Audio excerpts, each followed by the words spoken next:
Inamin ng singer-actress na si Karil ang kanyang mapait na karanasan nang subukan niyang i-explore ang paglalaro ng isang online game.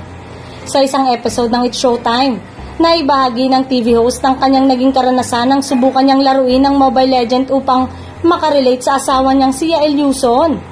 Ngunit sa unang pagkakataon raw ng kanyang paglalaro ay hindi niya inaasahan na makakatanggap siya ng masasakit na salita sa kanyang mga kalaro.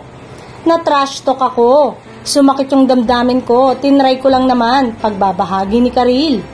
Umani naman ang samot-saring komento mula sa mga netizen ng naturang kwento ni Karil sa kanyang experience. Nag-try din ako mag-ML kasi yan lagi nilalaro ng asawa ko. Ayon, nagpaturo ako sa kanya, one-on-one kami.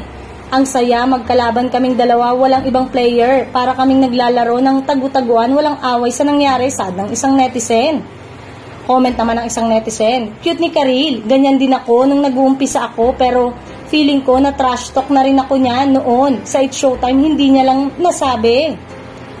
Naungkat kasi ng madlang people ang ginawa sa kanya noon ng dating direktor na si Bobet Vidanes na gumawa ng GC na hindi kasali si Karil.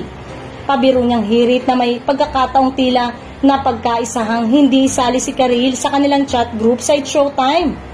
Wala raw itong ipinagkaiba sa pakiramdam na ma-left out sa isang group ng pagkabarkadahan o tulad nilang magkatrabaho sa show.